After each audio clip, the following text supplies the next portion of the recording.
Pernah nggak sih mikir ada iman yang bikin kita ngerasa adem ayem, tapi ada juga loh iman yang nuntut segalanya dari kita. Iman yang benar-benar berani. Nah, hari ini kita bakal bongkar kisah luar biasa dari seorang pria yang hidupnya itu, ya, iman yang menantang maut. Jadi siapa sih sebenarnya penyelundup Tuhan itu? Dengar namanya aja udah kayak judul film ya. Tapi ini bukan fiksi loh, ini kisah nyata tentang melintasi perbatasan di bawah todongan senjata dan itu semua demi satu hal, keyakinan yang gak bisa digoyahkan sama sekali. Orangnya adalah Brother Andrew. Nah, buat dia iman sejati itu bukan cuma perasaan adem di hati, bukan sesuatu yang pasif, bukan. Iman itu kata kerja, sesuatu yang harus dilakuin, sebuah tindakan. Tindakan berani buat melangkah ngelewatin rasa takut demi sebuah ketaatan. Dan inilah yang jadi bensinnya. Ayat ini tuh buat dia bukan cuma tulisan biasa, tapi udah kayak api yang nyala di dalam jiwanya. Pesan yang dia bawa itu begitu penting, begitu mendesak, sampai-sampai diam itu bukan pilihan. Bahkan kalaupun ngomong itu bisa bikin dia kehilangan segalanya. Oke, keyakinan yang radikal banget ini wujudnya dalam kehidupan nyata tuh kayak gimana sih? Yuk sekarang kita masuk ke jantung misinya, sebuah ketaatan yang total. Benar-benar tanpa jaminan keamanan sedikit pun. Misinya itu spesifik banget dan bahaya banget. Coba deh bayangin, dia merasa terpanggil buat masuk ke tempat-tempat paling tertutup di dunia. Tujuannya, bawa harapan dalam bentuk Alkitab. Ke tempat di mana kalau kamu ketahuan punya satu buku itu aja, hukumannya bisa penjara. Atau ya bahkan lebih parah dari itu. Jadi setiap hari, hidupnya itu ya di tengah-tengah konflik ini. Di satu sisi, ada perintah yang dia yakini datang dari Tuhan. Di sisi lain, ada tembok, kawat berduri, tentara, yang tugasnya itu ngehadang dia. Dia harus milih, otoritas mana yang bakal dia ikutin. Dan pilihannya jadi jelas banget gara-gara prinsip ini. Buat dia, jawabannya simpel. Nggak pakai nawar-nawar. Kalau hukum manusia udah tabrakan sama perintah Tuhan, loyalitasnya cuma ada di satu tempat. Titik. Jelas dong ya, misi kayak gini pasti penuh sama rasa takut. Pasti. Jadi, gimana cara dia ngatasinya? Nah, ini yang membawa kita ke bagian selanjutnya, senjatanya yang paling utama. Coba deh, kita bayangin bareng-bareng. Malam-malam, kamu lagi nyetir mobil sendirian ngedeketin pos pemeriksaan perbatasan. Di belakang kamu, isinya tumpukan Alkitab selundupan. Tiba-tiba, lampu sorot nyorot ke muka kamu, silau banget. Terus, seorang penjaga bawa senjata jalan ngedeketin mobil.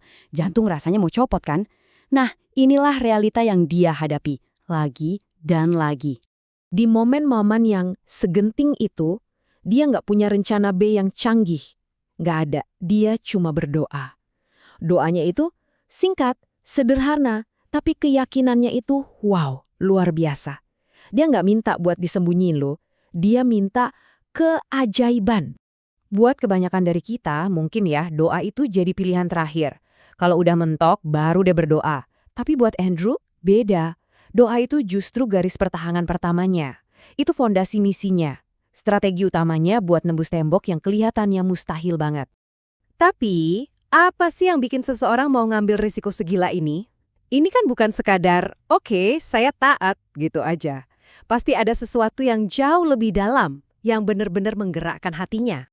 Dia itu nggak pernah ngelihat dirinya sebagai pahlawan super yang datang menyelamatkan. Sama sekali bukan. Misinya itu lahir dari rasa empati yang dalam banget. Dia ngelihat orang-orang yang tertindas itu bukan sebagai korban nun jauh di sana, tapi sebagai saudaranya sendiri. Dan karena itu, dia ngerasa terpanggil buat berdiri di samping mereka, nggak peduli risikonya apa. Ayat ini kan intinya panggilan buat ngerasain penderitaan orang lain, seolah-olah kita sendiri yang ngalamin. Nah, rasa kasih inilah yang jadi sumber kekuatannya buat menghadapi semua bahaya itu. Terus, hasilnya gimana? Dari semua langkah iman yang penuh risiko ini, apa yang terjadi? Yuk kita lihat gimana tindakan satu orang ini bisa menciptakan gelombang yang dampaknya ke seluruh dunia. Lihat deh, ini kayak efek domino. Semuanya dimulai dari satu hal, satu keputusan pribadi buat taat. Terus, keputusan itu secara ajaib ngebuka pintu-pintu yang tadinya kayaknya udah digembok rapat-rapat. Dan dari situ, lahirlah sebuah gerakan global yang bahkan sampai sekarang pun dampaknya masih kita rasakan. Dan mungkin inilah warisan terbesarnya, sebuah pengingat buat kita semua. Jangan pernah, sekali-kali, meremehkan kekuatan dari satu langkah kecil ketaatan. Mungkin kelihatannya sepele, cuma satu obrolan, satu tindakan baik, atau satu doa. Tapi sering banget Tuhan justru memakai hal-hal yang dianggap kecil sama dunia buat membangun sesuatu yang luar biasa. Kita semua pasti pernah ngerasa takut. Itu wajar, manusiawi banget. Tapi, kisah Brother Andrew ini kayak nantang kita dengan sebuah ide yang radikal. Idenya adalah, rasa takut itu nggak harus jadi tembok yang bikin kita berhenti. Justru sebaliknya, rasa takut itu bisa jadi pintu menuju langkah iman terbesar dalam hidup kita. Nah, ini semua membawa kita ke satu pertanyaan terakhir buat kita renungin bareng-bareng. Oke, mungkin panggilan kita bukan buat menyelundupkan Alkitab lewatin perbatasan, tapi kita semua dipanggil untuk taat. Taat dalam hal-hal yang ada di depan mata kita.